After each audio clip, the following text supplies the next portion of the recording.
You can't be in your current job and start a new venture that's going to be wildly successful if you don't put 100% into that new venture. You might get a little bit there, maybe 25% of the way, but to go from 25 to 100, you're going to have to take that leap.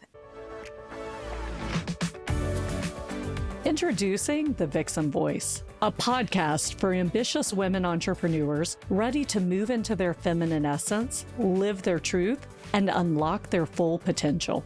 I'm your host, April Roberts, and each week I'll be interviewing inspiring women who decided to take a leap of faith to pursue their dream. Women who believe that they were born for something bigger.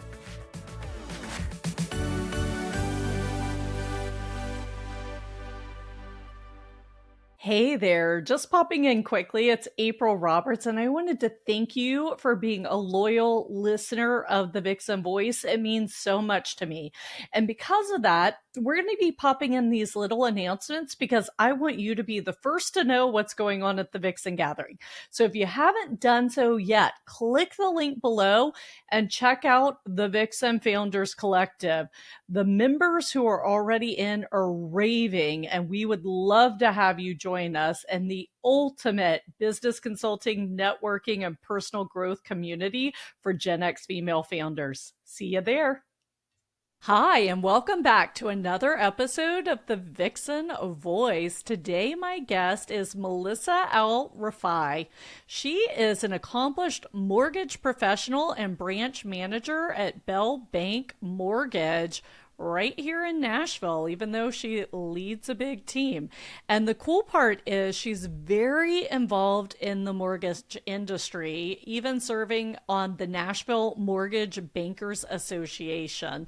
So I wanted to have Melissa on because she is a new friend of mine. We actually met, get this, at a pop-up social media photo shoot. So they have this cool thing in Nashville. By the way, I'll plug it here. It's called FemForce. So look and see if it's in your city. And they take you to cool videos where every month you can get pictures so that you can constantly refresh your social, etc. And so I needed a faux client for my shoot, and Melissa was kind enough to pop in. And since then, we've grabbed cocktails, got to know each other, and she's like my new bestie in Nashville. So I'm so excited to have you here. Welcome, Melissa. Thank you. Thank you. Yeah, it's so great when run into another woman that you're like, oh, that's a boss babe. I need to know her. And then you do. And then here we are. I love it so much. Well, thank you for joining us today. So you've had such an interesting journey over your life. I know this because you've shared it with me, but I'd love for you, I talk to women that have had all different journeys. And the one thing I see in common is we women are very multifaceted, beautiful jewels, right? We're all constructed differently, but brilliantly. And so my question for you is, what is maybe one pivotal story that stands out to you to start that really helped transform and form this amazing woman we have sitting with us today? Yeah, I would have to say I'm going to take it back to a time in which I was really transitioning from working in the retail banking side of finance into the mortgage space. And I would say to all women out there that you have the ability to seek and find the amazingness in other women and pull it out of them. And that's kind of where my story starts. I was working in the retail bank and kind of moving up the ladder. I was a teller, I was a banker. I could do mortgages as a banker, kind of a universal banker model, moved up to an assistant branch manager and then to a branch manager. So, I was like, I'm moving up this ladder. I've got goals. I want to grow. So I already kind of knew that I wanted to self-develop and become a bigger person than I was when I started in the bank. And fast forward, I'm a retail branch manager. I've got it going on, right? I'm hitting sales goals and helping teams and growing our business in the area. And then one day I had a regional manager she wasn't even from my region, but had heard of me, and I kind of knew who she was. And she reached out to me and said, Melissa, I am tasked with growing the mortgage division at a local credit union, and I really need some help. And I said, gosh, if I know of anybody, I will definitely let you know. And my brain is like, well, like, I'm a branch manager. She's certainly not talking about me. I could take mortgage applications, but it wasn't how I identified, myself as a mortgage professional.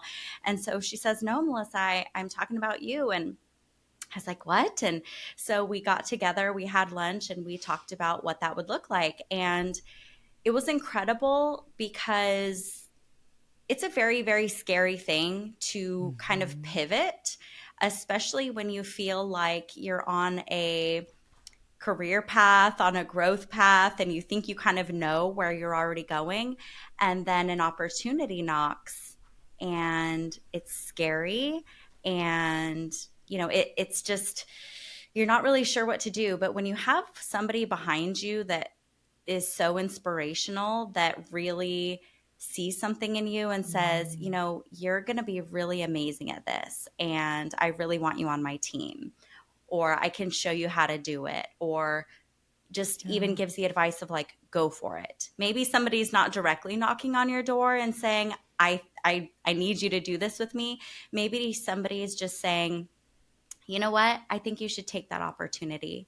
Maybe you, as another female professional, can reach out to a younger female professional or somebody newer in the industry and say, you're doing a great job, or hey, I think you would be great at this, or hey, I see a spark in you, because it goes such a long way. And then, from that moment, from that opportunity, I took the leap. I went from my base salary, my cushy job, and went 100% commission, and ended up just diving deep into the mortgage sales business, studying the guidelines at night like it was my bedtime stories, and really focused on growing to be a top producer in the mortgage business, and then moving on to managing a team as well. So I wouldn't have done all that if she hadn't believed in me. And that's the most pivotal thing, I think, is just, you know, getting words from an amazing woman who believes in you.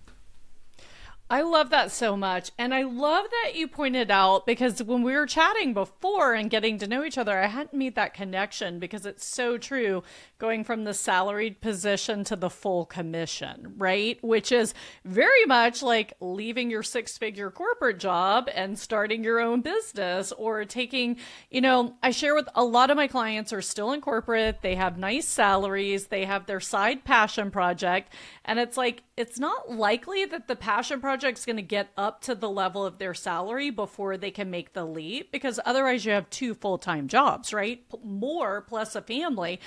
And so at some point, there has to be that leap of faith that, okay, this has enough momentum that I'm going to make the jump. So I love how you shared. I had this amazing woman supporting me. And, as a coach and consultant, that's what I try to do for my clients.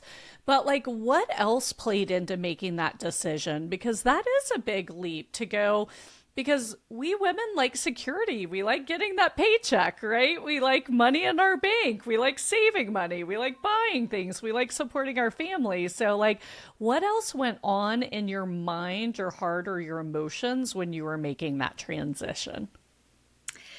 Yeah, I think it comes down to gut a lot of the time, and Mhm. it's hard to listen to your gut because oftentimes your brain is telling you the opposite of your gut because it's trying to protect you.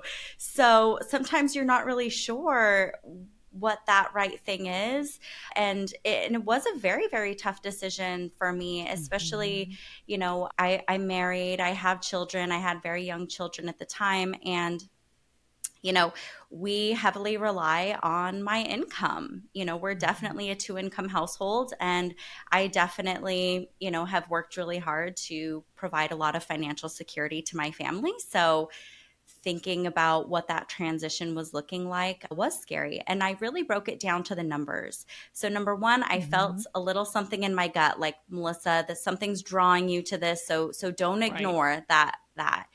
And the other thing was, I like to put things into numbers. I feel really safe and comfortable. Go figure, I work in finance, but in saying, okay, What is that commission going to look like for me? Mm-hmm.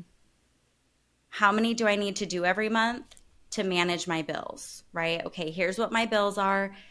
Here's how much commission I'm going to make on every deal. How many deals do I need to close? Okay, got it.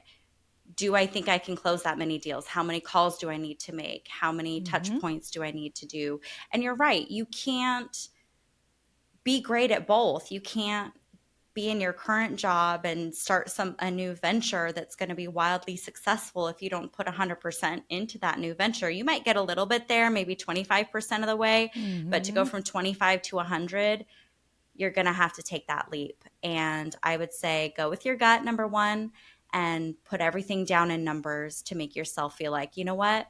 Okay, I need 3 loans a month to keep, to make it afloat. I can Right. do that. I love it. And I what you're doing basically, and this is what I do with a lot of my clients in coaching and consulting, is marrying the feminine and the masculine energies, right? Because you use the term your gut, but that's also your intuition, which is we women, that's our strongest wisdom, right? And it's you feel it in your body, you feel it in your heart. And then you took the masculine of the numbers and said, okay, what does this look like? And I love that you were looking ahead because what I see is so many women do the numbers part after the fact. In fact, that's what I teach them to do or help them do, right? Because it's like, I'm all about, yeah, let's follow our intuition, our passion, our heart, but like we need a guidance and the numbers are the guidance. Like, okay, here's the guideline. Now I can use my intuition to figure out how to get there, right? So I love that you already had that mapped out ahead of time. So I can see why you were immediately successful because if you're listening and you struggle with this, that's the one thing I see that surprises a lot of my clients who leave corporate and go into their own business is, oh, I have to set my own goals. I have to set my own KPIs. Like I have to figure these numbers out because they're so used to being told, here's the metrics you have to hit. Here's your goals, right? And so suddenly you found yourself having to set that for yourself so that you could bring home the check to your family, be successful, serve your clients, etc. So I totally love how you just broke that down. My question for you is when you first made that pivot, because that's a big one, leaving the security of what you knew and a track that you were successful on and kind of going a whole nother way that was commission based, like what surprised you, like joyfully surprised you? So what did you love about your new situation that either you anticipated or didn't? To be honest, I don't even remember all of my anticipations and expectations because it was such a whirlwind, right? You have so many Yeah. thoughts and ideas about what this might look like. And I think for anybody that goes kind of into this type of role, whether you're opening your own business or you are Mm-hmm. in a 100% commission based business, like maybe real estate, mortgage, any industry in which you're saying, okay, I have to set my own schedule. I've got to go out and get sales. Mm-hmm. The first thing that comes to mind, and I think why a lot of people do it, is freedom and flexibility. So Right. the pros and cons about the truth of that or the expectations of that are, especially in the beginning, you do not have a lot of freedom and flexibility. True. You work a lot. Yeah, no, I would agree. I would agree with that because my next question was going to be maybe what took you off guard, but I'm guessing that's it. It sounds like that was kind of your maybe not so pleasant surprise. Like, oh, to begin with, I need to be structured. Yeah, yeah.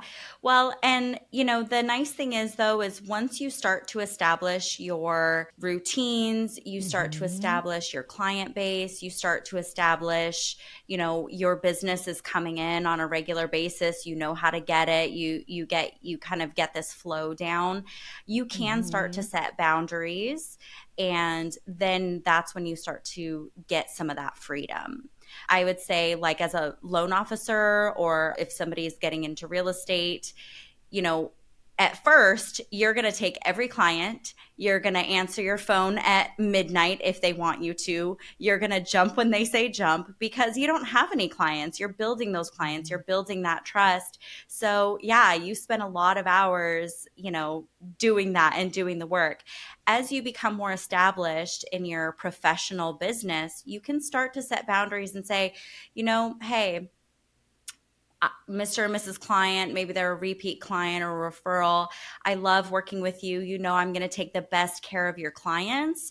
And on Sunday nights at 7 p.m., I turn my phone off. So Mhm. if there, or whatever that means for you, maybe it's the whole weekend, maybe it's all Sunday, maybe it's you take Wednesdays off, whatever your boundaries are in Yep. terms of when you'll respond is really important once you get that business growth done because you need to keep your sanity and it will come, but that freedom and flexibility will not be there at first. No, I agree. And I coach and work with a lot of realtors, especially realtors with families. And that's a juggle, right? Because people expect you to be available 24/7. And because it's very similar to what you do. And, it was just like, okay, let's communicate 5 to 7 is sacred family time. If you text or email me during that time, I will be responding like at 7:30, right?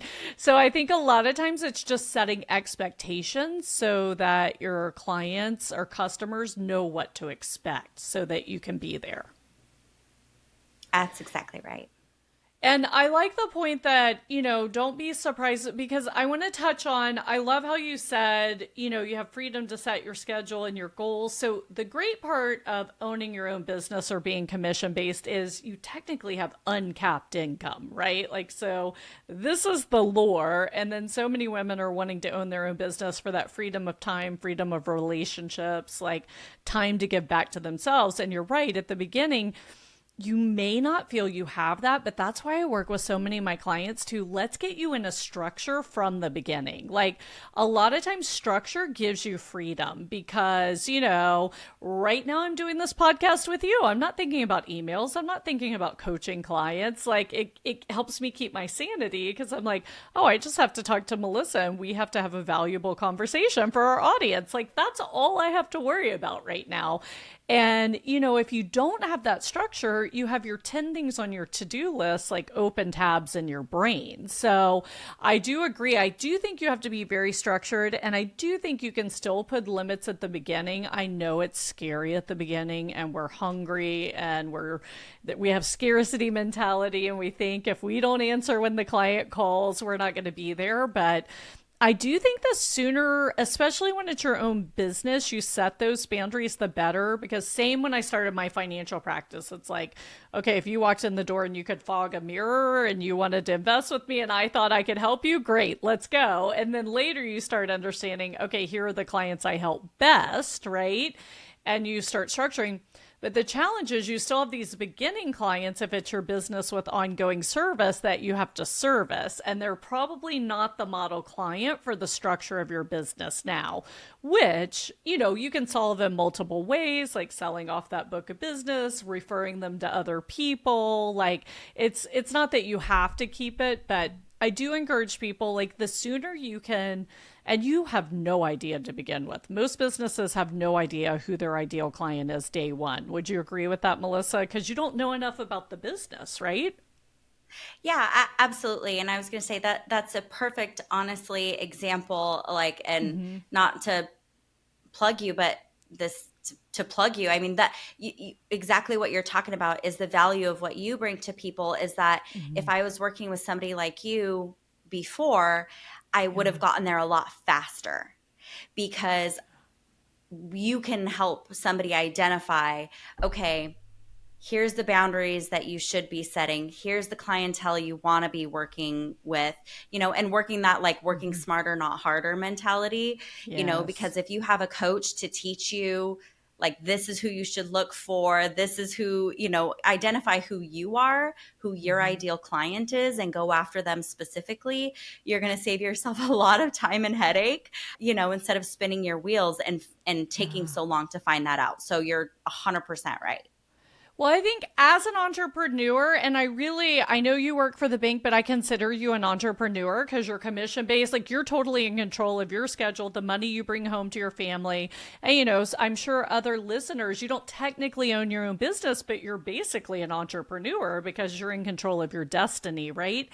And I feel like when you're in that position, you have to become a student of yourself. You have to understand this gives me energy, this takes my energy, right? And at the beginning, like you said, you don't have the resources and the ability to like leverage out, hire, leverage your time. So, you know what?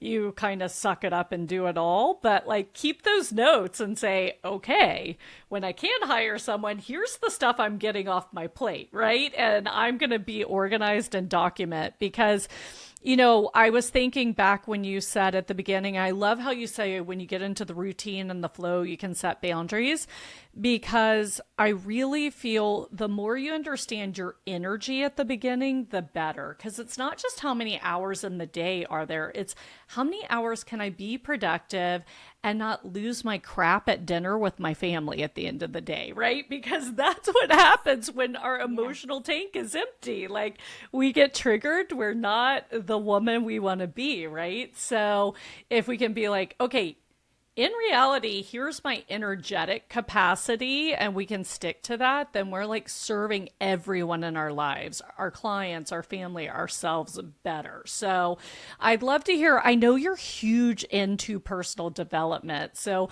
Melissa, you still have a lot of balls in the air, right? You have teenagers now. I know you love to like travel and enjoy your friends. You and your husband are very socially active.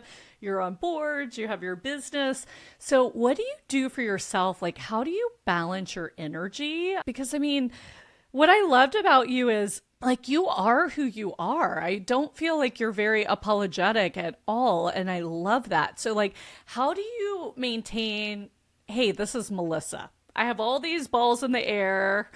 I'm not going to drop them, but I'm showing up and I'm having time for me. Like, what are some of your secrets or tips you'd share? Yeah, be selfish.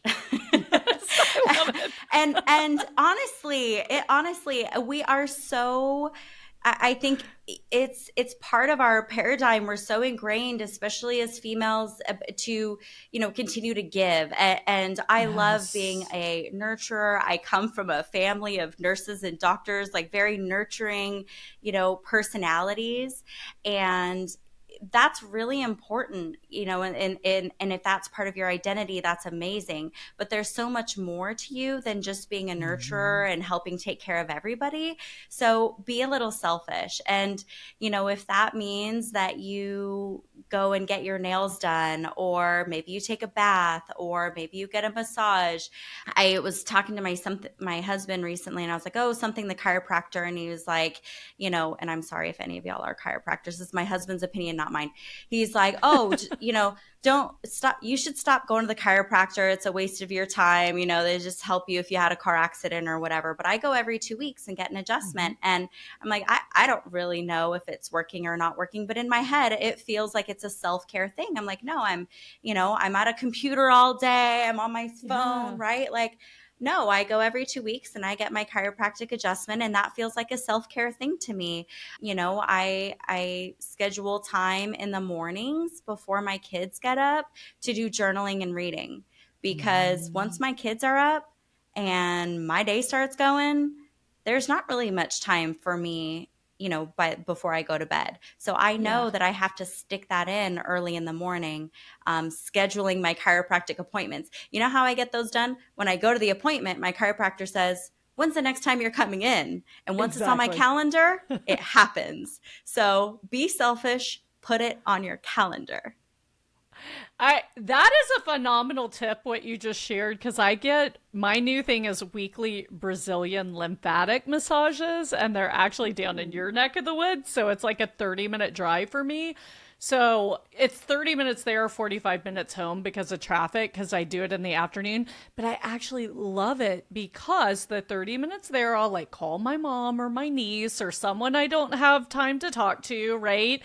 I get my massage and my facial, and then on the drive back, it's like the sunset, and it's so beautiful over the Nashville hills. So, like, I actually love the drive part of it because I honestly don't drive that much in my current life. But anyway, last week she was like, "Do you want to book next week?" And I was like, "No, I'm not sure if I'm traveling." I didn't book it.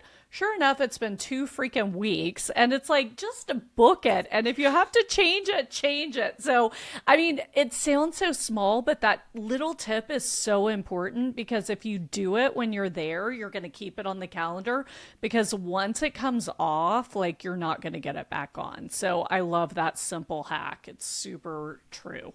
Yeah, and maybe, get an accountability partner. If you need somebody to go get a lymphatic massage with you, I know a girl You ready? who would do, Okay, who would sounds do good. that. I think we could work in dinner or a drink or something afterwards. Let's add to the health routine. I love it so much. No, I do miss that. My best friend and I in Houston would go. In fact, we just had a staycation when I was in Houston. There was a new luxury hotel that opened. So we went to the spa, we did the pool, we did dinner in the fancy restaurant, and then I stayed the night there. Like, her husband wanted her to come home because the kids were gone that night. So I'm like, yeah, go have hubby time. I'm cool. I'm like ready to watch a movie. And it was so beautiful. Like, I forget like how much fun it is just to, like, have that girl time and like feel like you're away from the world. It's so important. Hmm. Thank you for sharing your self care hacks. And I just want to reemphasize, book the next appointment when you're there, ladies, because you got to keep it up. What else do you do for personal development? I know you're a lifetime learner. So, what are some things that you love learning? And I think you're very passionate about helping educate your clients as well, right? Yeah, yeah. So, you know, I have always loved being the teacher, and there was a period of time where I forgot to be a student. So I will say, in my job, as long as I've been in finance, whether it was on the retail side or the mortgage side, it's a lot about helping clients find the right decisions through explaining their options, right? And educating on that side. And so I've always done some education and self-development and growth in my business world. Where I took a little break and had forgotten about was really a lot of self-development personally. And Yep. so earlier this year, I read Atomic Habits, which is, I think, like the most popular book at New Year's. I think everybody's like trying to build new habits, right? So there I was along with the rest of the crowd. And then also reading Tiny Habits by BJ Fogg. I love that one. And so I started to decide to build some more habits that were going Mm-hmm. to impact who I wanted to be, and when I look at my future self, and, she's more of a reader and I was not a reader before. I would like despised reading books. Like, people would be like, "Oh, join book club." And I'd pick up a book and I would read a few pages. And then I would always fall off. Like, it wasn't enjoyable to me. But, then I said, "Okay, Melissa, just make it a tiny habit. Just read, you know, 2 paragraphs a day." And Mm-hmm. then I graduated to 1 page a day. And then I got to the point where I was reading 1 page, but then I wanted to go on to the next page. And I tell you what, it's September now. I started this in January. I like love reading. I cannot get enough of it. I bought myself this little bookmark, and it Yeah. has blank books, like book covers on it.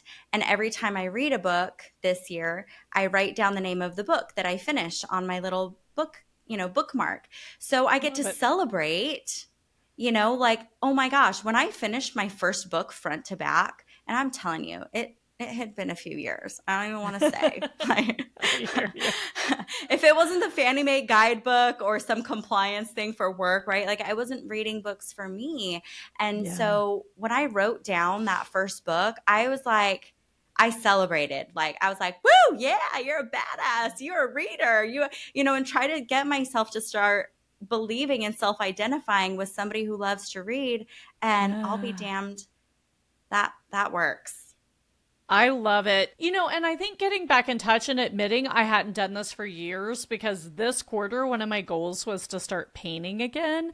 And I probably haven't painted for 15 years, other than like with my nieces and nephews, like just having fun. And so I'm like, okay, by the end of this quarter, I'm going to buy a canvas, I'm going to buy some paint, I'm going to plan out a painting. And like, I hadn't done it. And then I was talking to an artist the other day and I was like, thank you for reminding me. I have to do that by end of the quarter, right? So it'll be the same thing. It'll probably take forever for me to finish the first painting, but I think it's really important to connect with these important part of ourselves. But I can books I can relate to because I started listening to audiobooks for efficiency, right? So sometimes I'll drive to Houston and back, which is really a 2 day drive. So I can knock out like 4 books on the ride there at like increased speed. And so a lot of times I'll listen, or on airplanes, I'll listen on increased speed if there's something I want to like get in.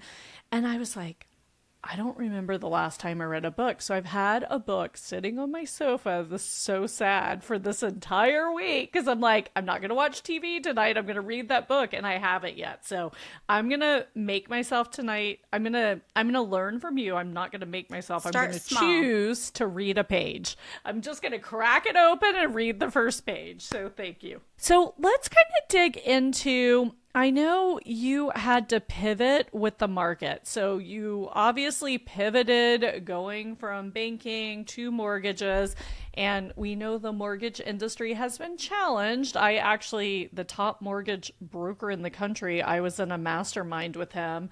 And he and one of the top realtors was talking about their losses each month this year, and it was stagnant, the amount of losses they had. So this is obviously a difficult time for your industry. Also, the real estate industry has struggled a little.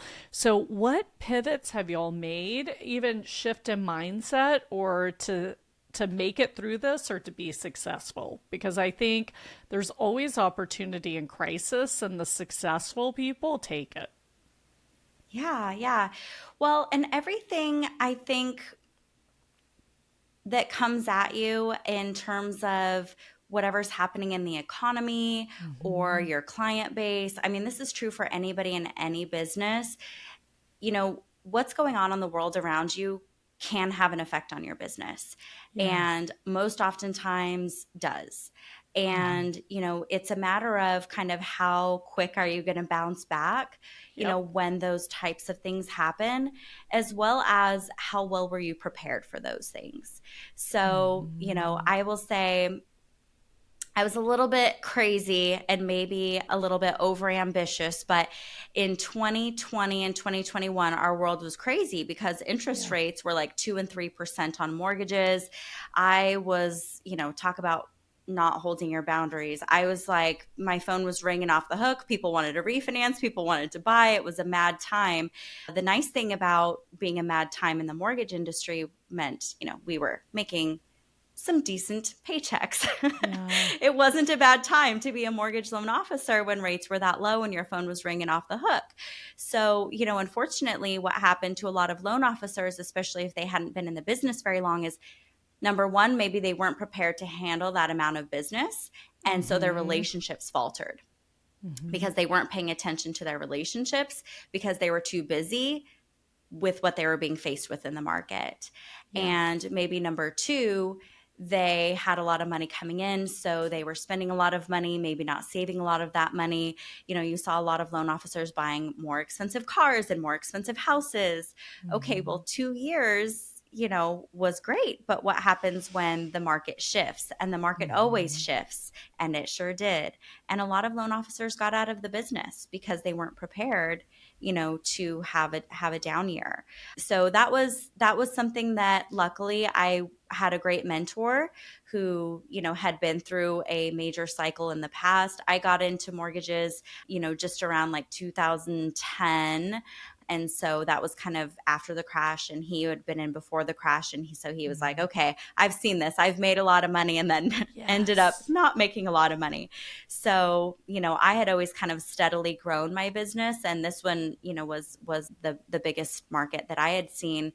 So he was, mentored me and was like, "Hey, be prepared, put this away, don't overspend and things like that." Mm-hmm. So I tried to do that, but I also have a wild hair. So in the middle of all of that, decided to move my family to Nashville from from Gilbert, Arizona, the Phoenix metro area. And I think that was part of my coping mechanism of pivoting. Mm-hmm. because at the end of 2021, beginning of 2022, we knew that interest rates were going to start going up. Mm-hmm. And I was exhausted Mm-hmm. and I needed a little bit of I needed a change of scenery.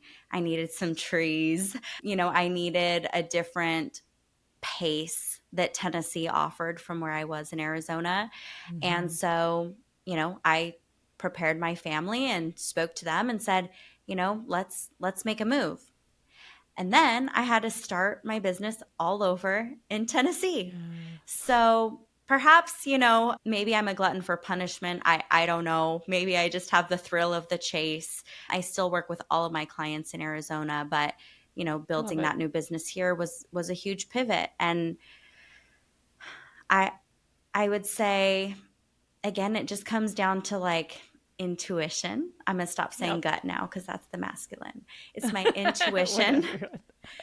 Felt like, it was like I felt like it was the right thing to do. Mm-hmm. And I didn't know how I was going to do it. There's no secret sauce to that, to the pivot or to the change. It's, I think, Mm-hmm. just knowing that like that's where you're meant to go and really tapping Yeah. into that for yourself.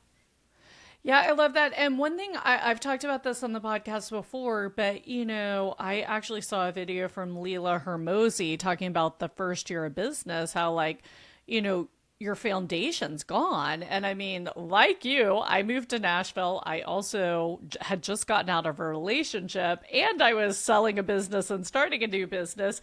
And so, like, that year disappeared. And then when I watched this video, it gave me so much solace because I'm like, oh, yeah, like, I just like, blew up all my foundations and was like, here, I'm going to go have this new life. Like, of course, the first year was a little chaotic because your foundation is still getting underneath you. And I think, you and I have that in common. I think we thrive on change and we thrive on challenge. So not everyone's made that way. So people would deal with that situation differently.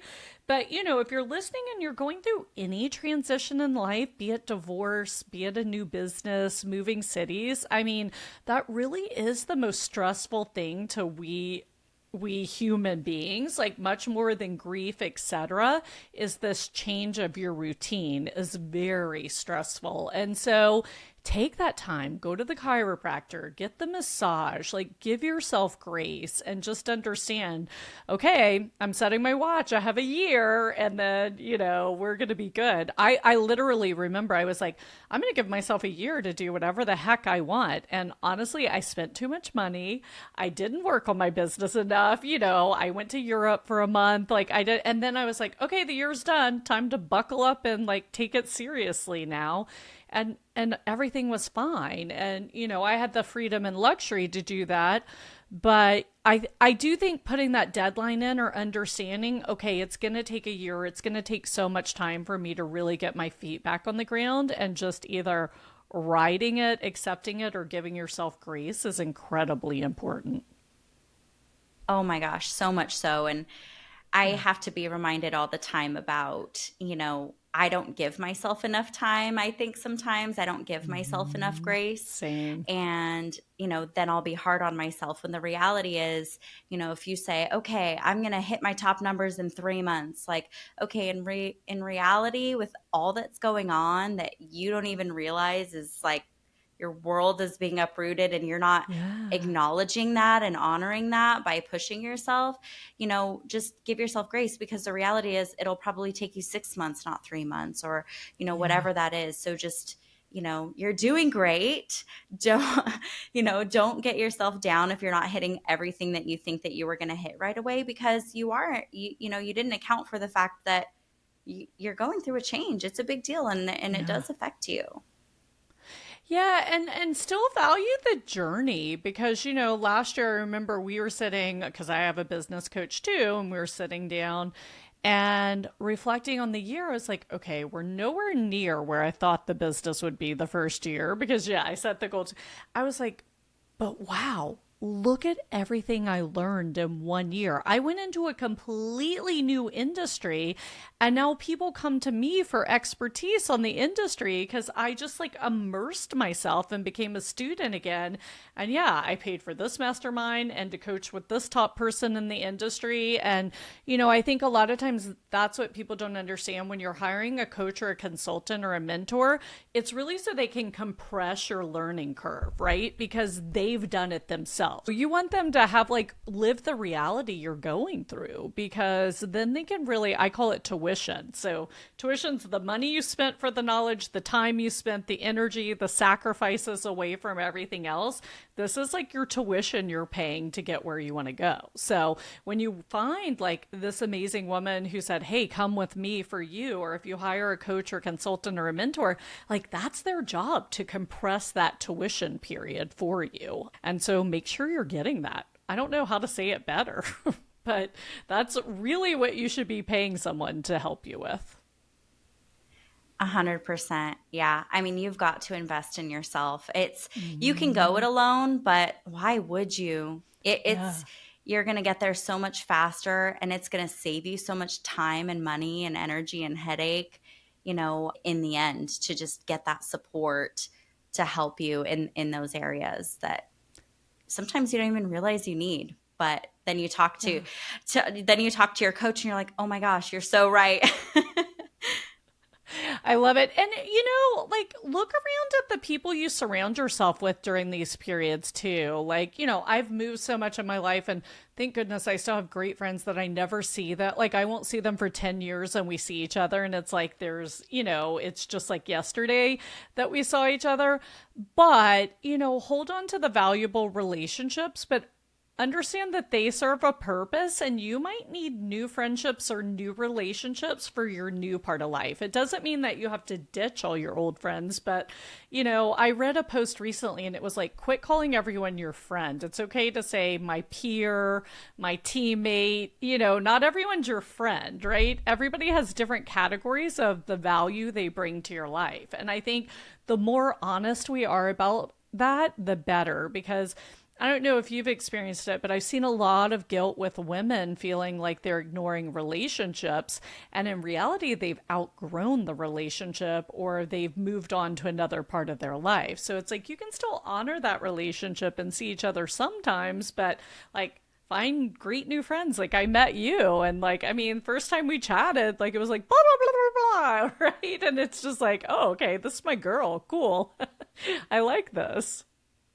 Yeah, yeah. And I would say if you don't have that, continue to Yeah. seek it out. Continue to seek out Yes. people who are successful or doing the things you want to do, or, hang out with new people in different crowds, immerse yourself into new opportunities to find your people, because your Mm-hmm. friends may be great friends, but somebody had said to me before, and I thought that this was really, really great, is that, sometimes you have new friends in new chapters, and Yes. the friend from your previous chapter is still your friend and they're still in that chapter, but you're writing a new chapter and a new friend Mm-hmm. belongs in that one. And that was pretty impactful to me, because I wouldn't say that I actually have a lot of friends. I there's a lot of Mm-hmm. circles or different groups and activities that I'm involved in. So I love what you said, because yeah, absolutely, they're my peers or my coworkers. We are friendly. I like Yeah. them, but I have a close knit circle of people that are going to support me, Mm-hmm. provide positive energy, positive feedback, sometimes constructive feedback when I need it, right? The Yeah. the real friends. But yeah, you want to be spending your time around people who are going to help lift you up. And sometimes your circle isn't that. So Yeah. that's also so true. No, I love that. And people can bring different value. When I'm from South Mississippi. When I'm back home in Biloxi, Mississippi, I kind of love it. We all grew up the same way. We get each other, we understand each other. But can I, talk about a lot of things I do now with all of them? No, nor could they talk about what they do now with me, right? We can't relate on that level, but you still have fond memories. You relate to each other because you grew up a certain way together and you see the world a certain way together. And so there's comfort in that. And then you have your friends that are probably in your realm of what you do now.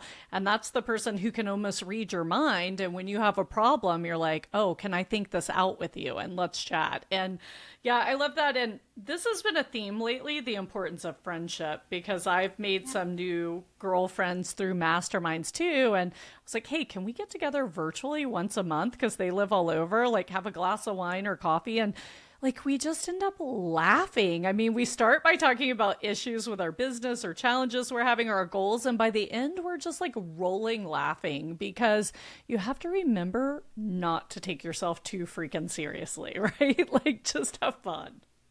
Definitely. Well, and what I love about what you said is, that you reached out at your mastermind and said, can we have a coffee? Can we schedule something? Yeah. And I have found, when I moved here, actually my very best friend that I made when I first moved here, I was in, so true story, went into a Facebook group. It's like Moms of Franklin or Yeah. something. And I didn't think I was going to be as lonely as I was at Mm-hmm. first. So moved here. I'm sitting, at my house. It's like I don't know, Friday night at 7 o'clock or something. So I take a picture of my glass of wine and I post it on this Facebook group. And I tell you what, I typed something on there and then deleted, and then typed and then deleted, and then typed and then deleted Yeah. because I was so scared to post this. But I just posted and I said, hey, I'm new here. I don't have any friends. I'm in sweatpants. I've got no makeup on. There's dirty dishes in my sink. And I'll probably finish this bottle of wine. But I know my best friend is out there who wants to come drink it with me, right? Right.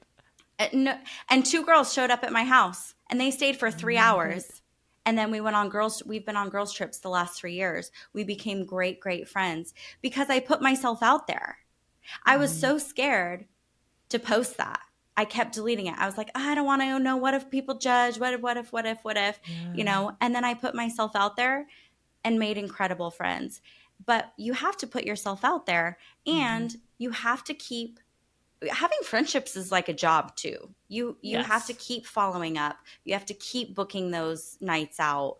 It's like, "Oh, we should get together." If you say, "Yeah, we should," and that's the end of the conversation, it ain't never happening. It's It goes done. back to the calendar thing. You have to work at friendships and be there for them and they'll be there for Yeah. you.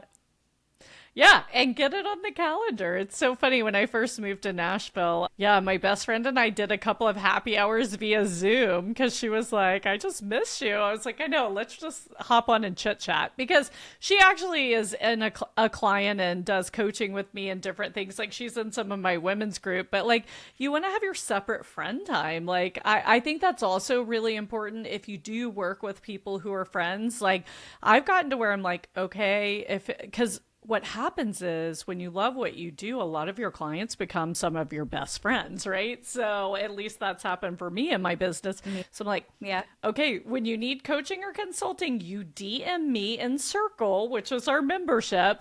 When it's friend stuff, you text me, okay? So like that's the boundary we set because you got to know, do I have my coach hat on or do I have my friend hat on? Because it's different sets of energy and they want different things from you. As a friend, they just might want you to laugh about something stupid and listen. When I'm getting paid to coach or consult, they're expecting me to help guide them through it, right? So just don't be afraid to put those boundaries in and make sure you clarify your relationship. Yeah. Love it. Good point. Yeah. So you have a ton of friends in your industry too, it sounds like. Yeah, I mean, especially working with doing mortgages, and so I work Yeah. alongside obviously a lot of realtors.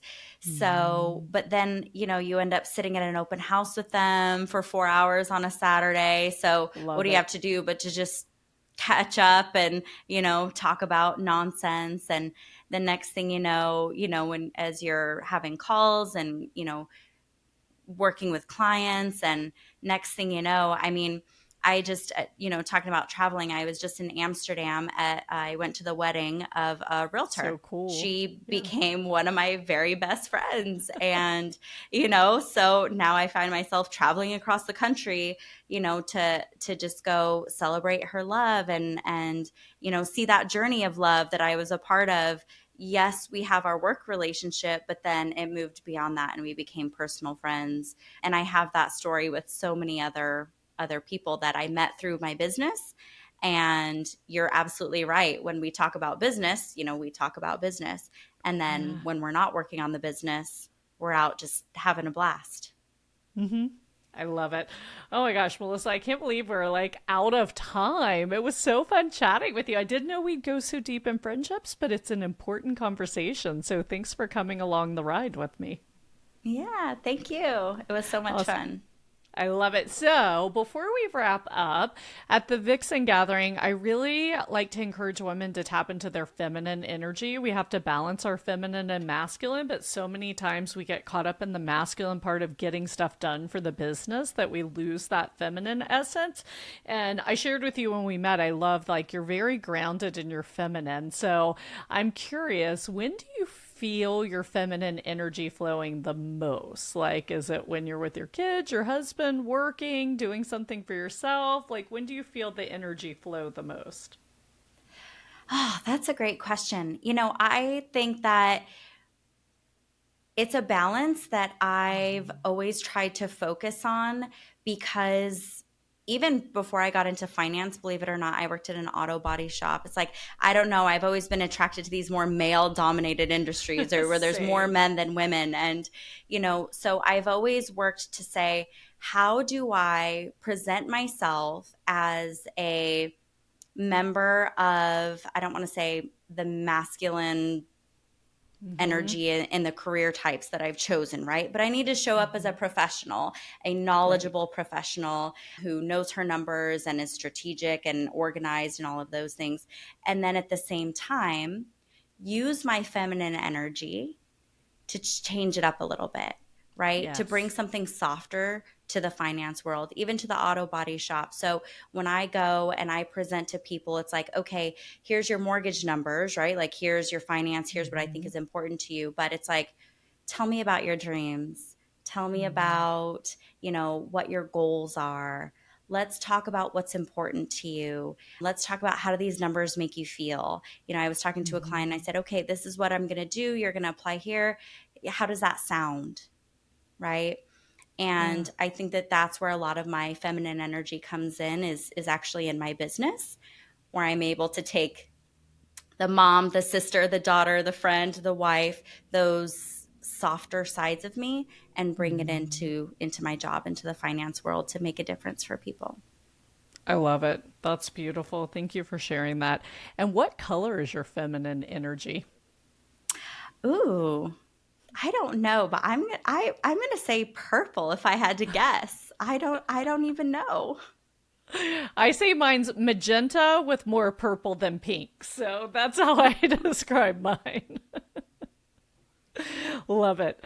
Awesome. Well, thanks so much. Any last thoughts before we wrap up today? Anything that came up for you that you would love to share with anyone listening, or just some aha you had during our talk? Yeah, I mean, I think all of it has been so nice because I have these conversations, with other women who maybe are looking to do something different. And I just want to say, I am such a big advocate of chasing your dreams and letting go of your fears. I struggle with fears every single day. I'm afraid right now. I always have dreams that are making me scared. And maybe I'll do them, maybe I won't, but every day I hope that I have the courage to not let the fear stop me. So anybody listening, whether it's you're trying to make more friends, maybe you're trying to go from a corporate, six-figure job into creating a six-figure or more business or going commission or making that big change in your life and in your job, I just want to strongly encourage you to do that, but also more importantly, do that with somebody like April who can help guide you in your success journey of that. But don't be afraid to do it. Find the right people and do it. Yeah, I love to promote following our dreams. I had this aha about a year ago that we don't dream anymore. We get to a certain age, or just the times have gotten like nobody, like, it's like, when do you talk about your dreams? Like, I want to encourage people to talk about their dreams. Like, let's start dreaming again. And what a great example to set for your children, right? If you just show them anything's possible. So thank you so much for that, Melissa. I love it. And everyone, I'm sure you love Melissa like me. So we will have all of her social handles below. And if you're in the Nashville area, and I'm sure you still have clients back in Arizona and different places, but if you need a fun mortgage broker, someone to guide you, and obviously knowledgeable and intelligent, and you want to reach out to her, please do. But in the show notes, we will have all of her information so that you can follow her on social, connect with her, etc. And if you have not done so, go to vixengathering.com/podcast and hit the subscribe button. If you join our list, we will send these resources to you every Tuesday and Thursday. So when you hear an amazing guest like Melissa and you're like, oh, I want more of her, guess what? It just showed up in your inbox. You don't even have to go search for them. So be sure to subscribe, join us there. Melissa, thank you so much for your time today. And everyone listening, as I always say, the world needs more love. So how can you show more love? And based on our conversation today, I'm going to encourage you, go find new friends who can share love with you and who you can share love with them. Find amazing people to share your life with. I know there's a lot of insecurity in the world right now, and the economy doesn't feel great. But you know what? When you're in your backyard having a giggle with your friend, you forget all of that. It melts away. Or maybe you're out somewhere. So find friends that just help you forget about all your worries and love yourself deeper in that way. So thank you, everyone. I will talk to you soon, and have a fantastic day. Thanks again for listening to the podcast. If you enjoyed today's episode, be sure to hit subscribe so future episodes are automatically downloaded directly to your device. And if you want access to today's show notes, including links to all the resources we mentioned, visit vixengathering.com/podcast. Thanks again for listening, and I'll catch you next week for another episode of The Vixen Voice.